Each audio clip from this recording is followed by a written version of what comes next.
কোন শালারে গায়ে পানি মারলো বলে আশেপাশে তাকিয়ে কাউকে দেখতে পাই না। হঠাৎ ওপরে থেকে অট্টহাসির শব্দ ভেসে আসে। ওপরে তাকিয়ে দেখি একটা মেয়ে হাতে বালতি নিয়ে দাঁড়িয়ে আছে আর শব্দ করে হাঁটছে। আপনাকে দেখে মনে হচ্ছে কালো কাক মাত্র গোসল করে বের হয়েছে। কখনো সাদা নীল কাক দেখেছেন? কাক সবসময় কালোই হয়। আপনি স্বীকার করছেন আপনি কাক? Shut up! একে তো অন্যায় করেছেন, তারপর বাজে কথা বলছেন। বাবা মা শিক্ষা দেয়নি? এই মিস্টার, একদম আমার আব্বু আম্মুকে নিয়ে কথা বলবেন না। একে তো আমাদের বাসায় বিনা অনুমতিতে ঢুকেছেন, তার উপর উল্টাপাল্টা কথা বলছেন। আমি বিনা অনুমতিতে ঢুকেছি আপনাকে কে বলল? আর এটা আপনাদের বাসা মানে? আমি তো জানি এটা রাহুল চৌধুরীর বাসা। উনি আমার আব্বু। আপনি তাহলে আমার ভাবি রুনা। পাগলা কারোর থেকে এসেছেন নাকি? আমাকে দেখে মনে হয় আপনার আমার বিয়ে হয়েছে। আমি রুনার ছোট বোন রোদেলা। আপনি কে? আমি কে সেটা একটু পরে জানতে পারবেন। মেয়ের মুখ দেখে বুঝতে পারছি ভয় পেয়েছে, কারো কথা শুনে দৌড়ে চলে যায়। সূর্য, এই কি অবস্থা তোমার? এভাবে ভিজলে কি করে? ওয়াশরুম থেকে সোজা এখানে এসেছো নাকি? আপনি নিশ্চয়ই আমার ভাবি। দেবর, আমি তোমার একমাত্র ভাবি। তোমার এই অবস্থা কেন বলো? আপনার ফাজিল বোনের জন্য। আপনাদের বাসায় ঢুকেও শান্তি পাইনি, সাথে সাথে গায়ের ওপর পানি মেরেছে। রোদেলা তোমার গায়ে পানি মেরেছে? রোদেলা, আয় রোদেলা! আপুর চিৎকার শুনে ভদ্র মেয়ের মতো আপুর সামনে এসে দাঁড়াই। আপু দেখেছো? কি করেছিস তুই? সূর্যর গায়ে পানি কেন মেরেছিস? কে সূর্য আপু?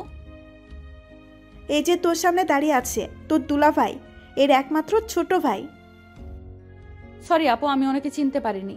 আমি ভেবেছিলাম চোর চুরি করতে আমাদের বাসায় এসেছে। হোয়াট? আমাকে দেখে কোন অ্যাঙ্গেল থেকে আপনার চোর মনে হয়? সরি বিআই সাহেব, চিনতে পারিনি।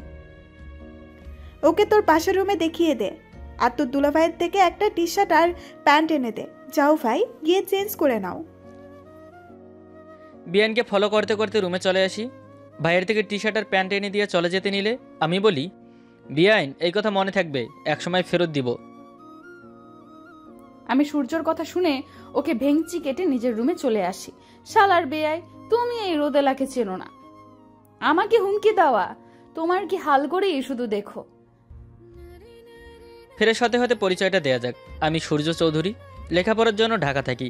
ভাইয়ার বিয়ে হয়েছে আজ থেকে 7 দিন আগে।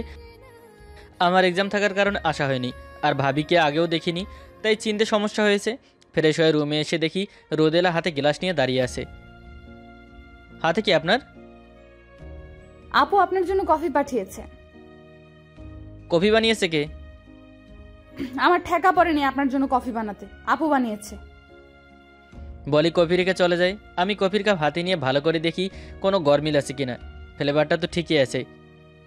কফির কাপে চুমুক দিতেই মনে হলো কেউ আমার মুখে 1 বস্তা লবণ দিয়ে দিয়েছে। কফির কাপ রেখে দৌড়ে ওয়াশরুম চলে যাই।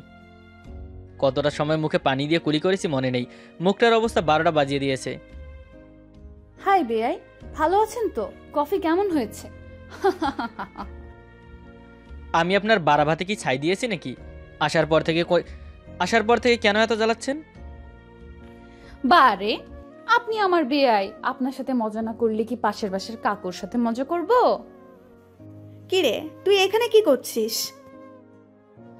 আর কি করব আপু, তোর দেবরের খবর নিতে এলাম, নয়তো পরে বলবে আমরা খেয়াল রাখিনি। আম্মু তোকে ডাকছে, যা। রোদেলা চলে গেলে ভাবি রুমে এসে জিজ্ঞেস করে রোদেলা আবার কিছু করেছে কিনা। আমি কফির কাপটা এগিয়ে দিয়ে খেতে বলি। ভাবি কফির কাপে চুমুক দিয়ে সব ফেলে দেয়। এই মেয়েটা আর ভালো হবে না। তুমি কিছু মনে করো না ভাই। তোমার বোন কি সবসময় এমনই করে নাকি? বাপরে, ইবলিশও তোমার বোনের কাছে হার মানবে। আচ্ছা, এখন খেতে এসো, তোমার ভাইয়াও চলে আসছে, নিচে ওয়েট করছে তোমার জন্য। আমি ভাবির সাথে নিচে চলে আসি। ভাইয়ের সাথে কুশল বিনিময় করে বসে পড়ি। তোর এক্সাম কেমন হলো? ভালো হয়েছে ভাইয়া। এত শুকিয়ে গেছিস কেন? ঠিকমতো খাবার খাস না তুই? ভাইয়া আম্মুর মতো শুরু করিস না তো।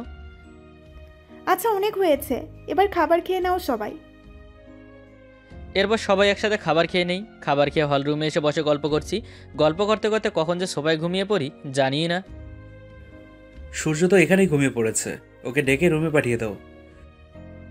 ডাকতে হবে না, অনেকটা পথ জার্নি করে এসেছে। ডাকতে হবে না, অনেকটা পথ জার্নি করে এসেছে, খুব ক্লান্ত হয়তো। রোদেলা রুম থেকে একটা কাঁথা এনে ওর গায়ে দিয়ে দে তো। আমি রুমে এসে কাঁথা নিয়ে নিচে এসে দেখি দুলাভাই আর আপু চলে গেছে। একটা শয়তানি বুদ্ধি মাথায় আসে। গ্লাসে পানি নিয়ে এসে গায়ে দিতে গেলে ওনার ঘুমন্ত মুখের দিকে তাকিয়ে আর ইচ্ছে করলো না। ঘুমের মধ্যে একটা ছেলেকে এতটা সুন্দর লাগতে পারে এটা আমার জানা ছিল না।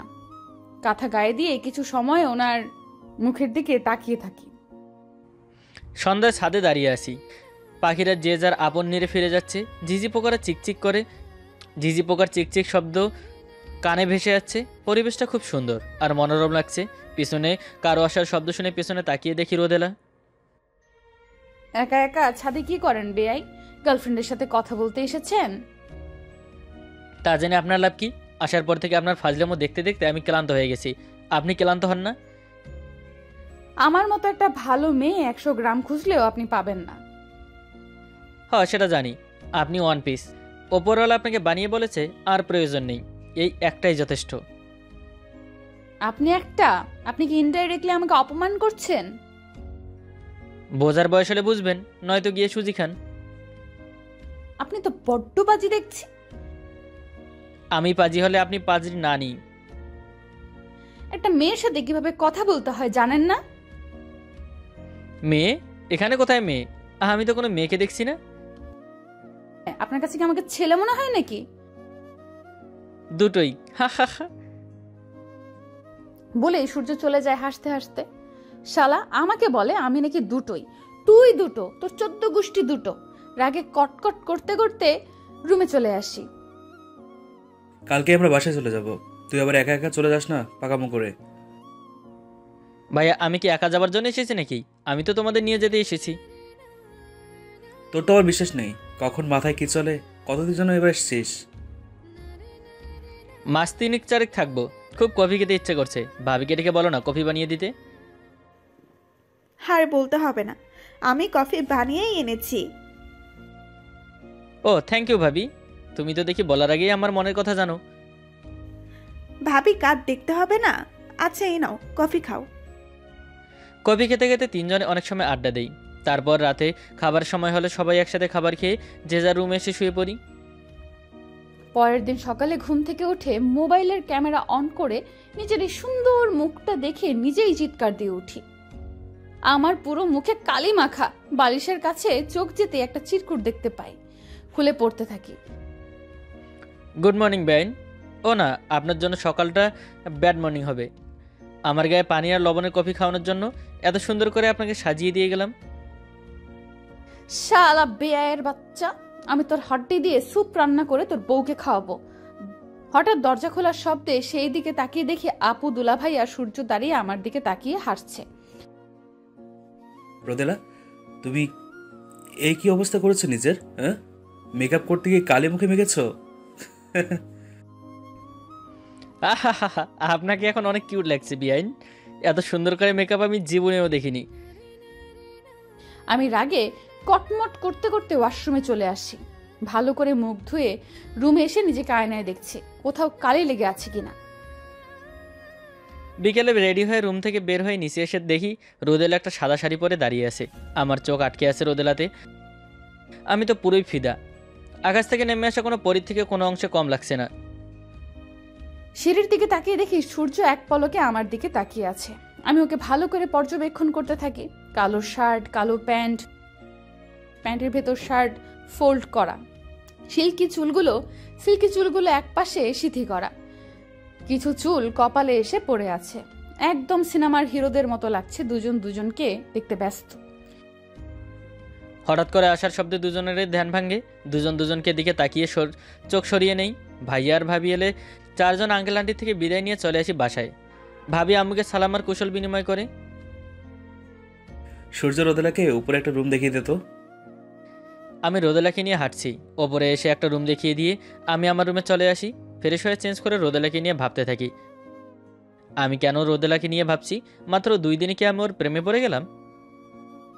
চেঞ্জ করে শুয়ে আছি। হুট করে সূর্যের কথা মনে পড়ছে। আমি কি তাহলে সূর্যকে ভালোবেসে ফেলেছি? কিন্তু প্রথম থেকে আমি ওর সাথে যা করেছি, ওকে আমাকে ভালোবাসবে? পাগল হয়ে যাব এসব ভাবতে ভাবতে। আপু, দুলা ভাইয়া, সূর্য আমার রুমে আসে। আরে তোমরা সবাই একসাথে, বিশেষ কিছু নাকি? তোর দুলাভাই বলছে লুডো খেলবে, তাই ভাবলাম 4 জন হলে মজা হবে। আমি আর আমার দেবর এক টিম, আর তুই আর তোর দুলাভাই এক টিম। রোদেলা ঠিক আছে বলে তারপর 4 জন লুডো খেলতে থাকি।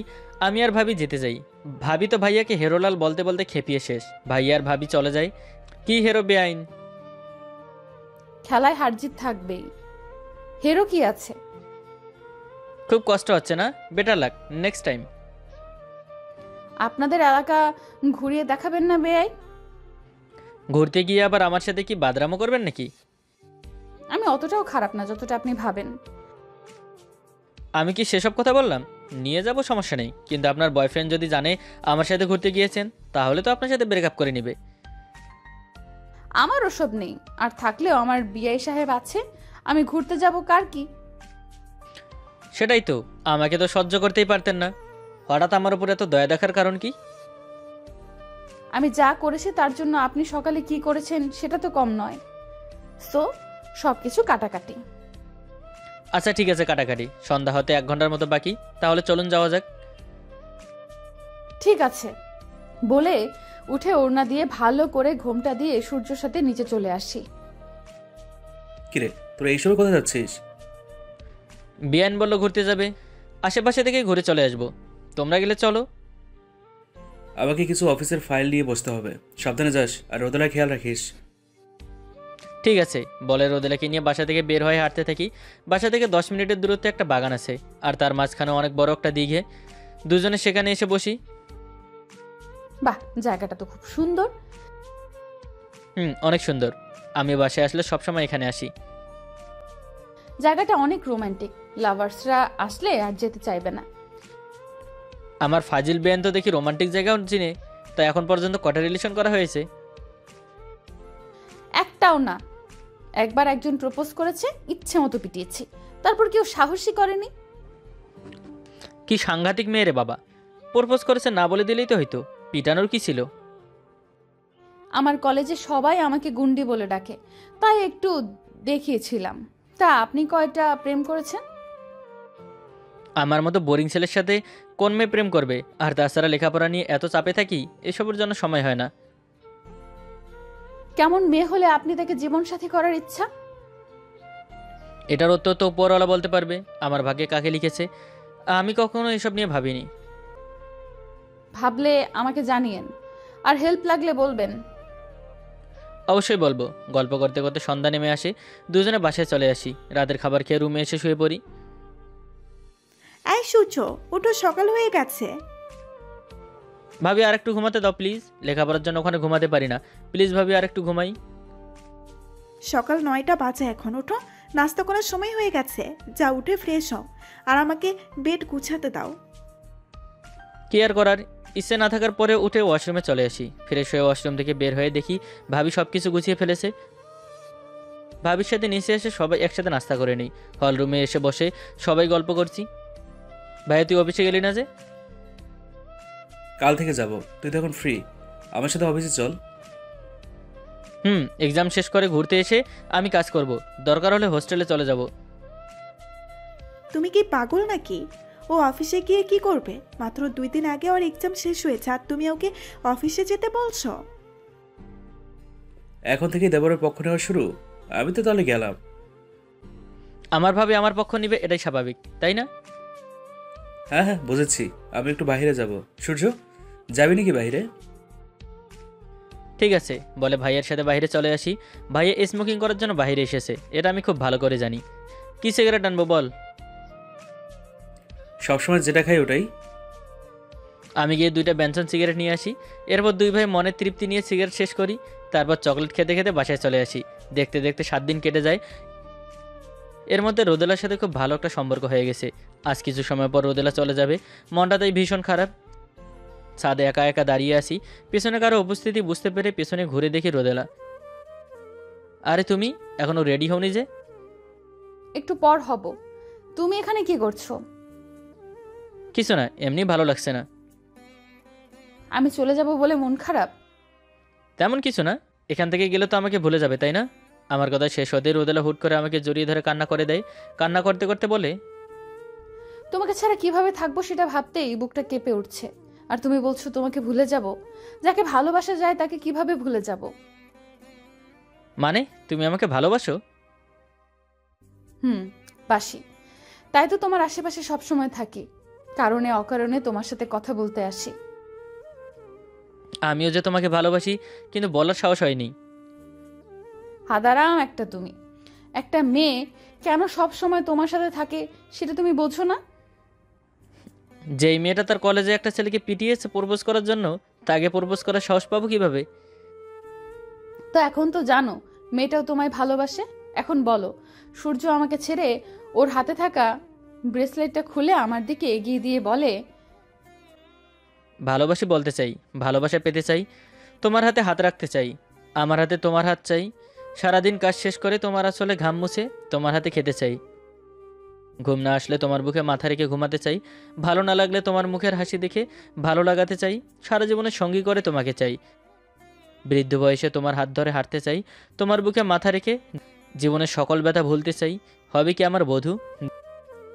দিবে কি তোমার বাবুর আব্বু হবার অধিকার? ভালোবাসি, ভীষণ ভালোবাসি তোমাকে। আমি সূর্যর সামনে বসে হাত ভরিয়ে দেই। সূর্য আমার হাতে ব্রেসলেটটা পরিয়ে দেয়। আমি ওকে জড়িয়ে ধরে বলি, আমিও তোমাকে ভালোবাসি, আমিও তোমার ভালোবাসা পেতে চাই, তোমাকে ভালোবাসতে চাই, তোমার হাতে হাত রেখে জীবনের প্রতিটা মুহূর্ত কাটাতে চাই, তোমার সারা জীবনের সঙ্গী হতে চাই, তোমার মাথা আমার বুকে নিয়ে ঘুমের দেশে হারাতে চাই। দিলাম আমার বর হবার পারমিশন, অধিকার দিলাম আমার বাবুর আব্বু হবার। আমিও তোমাকে ভালোবাসি, ভীষণ ভীষণ ভালোবাসি। একে অপরকে জড়িয়ে ধরে নিজেদের মাঝে আবদ্ধ হয়ে যাই। হঠাৎ হাততালি শব্দ দুজনে ছাদের দরজার দিকে তাকিয়ে দেখি ভাইয়া আর ভাবি। বাহ, এত রোমান্টিক প্রপোজ! এ ভাবি, তোমরা কখন আসলে? তোমরা যখন থেকে প্রপোজ করতে ব্যস্ত। সূর্য, রোদেলা এখানে ঘুরতে এসছে, আর তুই এসব করবি আমি ভাবতে পারিনি। আব্বা আমাকে কি জবাব দেবো আমি? তুই একবারও ভাবলি না? হ্যাঁ, ওর কোনো দোষ নেই দোলা ভাই, আমি ওকে আগে ভালোবাসি বলেছি, আর আমরা তো ভুল কিছু করিনি, একে অপরকে ভালোবাসি। আমি খুশি হয়েছি তোদের কাছে। বাসায় আমি কথা বলবো, নিচে আই দুইজন। রোদেলার তো আবার যেতে হবে। বলেই ভাবি ভাইয়াকে নিয়ে চলে যায়। একটু পর আমরাও নিচে চলে আসি। রোদেলাকে ওদের বাসায় দিয়ে আসি। সারা দিন রাত মোবাইলে কথা বলা, মাঝে মাঝে দেখা করা, এভাবে কেটে যায় আরও 2 মাস। ভাবি আব্বু আম্মুকে আমার আর রোদেলার কথা বলে। আব্বু প্রথমে রেগে গেলেও ভাবি বুঝিয়ে বলে। পরের দিন রোদেলার বাসায় বিয়ের কথা বলে, ওখানেও ভাবি সব কিছু ম্যানেজ করে। অবশেষে 2 পরিবার রাজি হয় আমাদের বিয়ের জন্য। 7 দিন পর বিয়ের কেনাকাটার মধ্যে শুরু হয়ে যায়। রাত 12টা, এখন শুয়ে আছি, তখনই রোদেলা কল। কি করছো?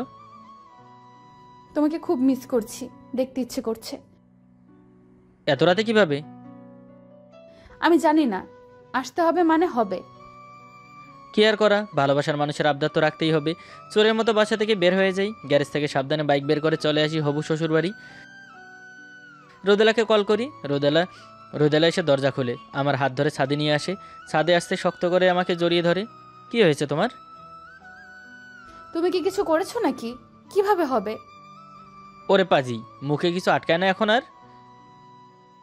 আর 6 দিন আছে আমাদের বিয়ের, এখন আর কিসের লজ্জা ভয়? আচ্ছা বুঝছি, তা হঠাৎ দেখতে ইচ্ছে হলো কেন? এসো দোলনায় বসি, তারপর কথা বলি। দুজনে এসে দোলনায় বসি। রোদেলা আমার বুকে মাথা রেখে বসে আছে। আমার কথা শুনে কিন্তু আমাকে পাগল ভাববে না। আচ্ছা ভাববো না, বলো। আমাদের বাসর ঘরে পুরো বেডে গোলাপের পাপড়ি থাকবে। দরজা থেকে শুরু করে বেড পর্যন্ত গোলাপের পাপড়ি দিয়ে রাস্তা বানানো থাকবে। আমি হেঁটে হেঁটে বেডে উঠবো, তারপর তুমি যখন আমার ঘুমটা তুলবে, তারপর গোলাপের পাপড়ি আমাদের উপর পড়তে থাকবে। বাপ রে, এত কিছু! প্লিজ প্লিজ, এই আবদারটা রাখো। ঠিক আছে, তুমি যা বলবে তাই হবে। তার জন্য এখন তোমার ঠোঁটে একটা 10 মিনিটের কিস করতে হবে। সূর্যর বলতে দেরি, কিন্তু আমার ওর ঠোঁটে ঠোঁট মেশাতে দেরি হয়নি। আপনারা কি দেখছেন? বিয়ের দিন চলে আসবেন। আজকে আসছি, টাটা, বাই বাই, আল্লাহ হাফেজ।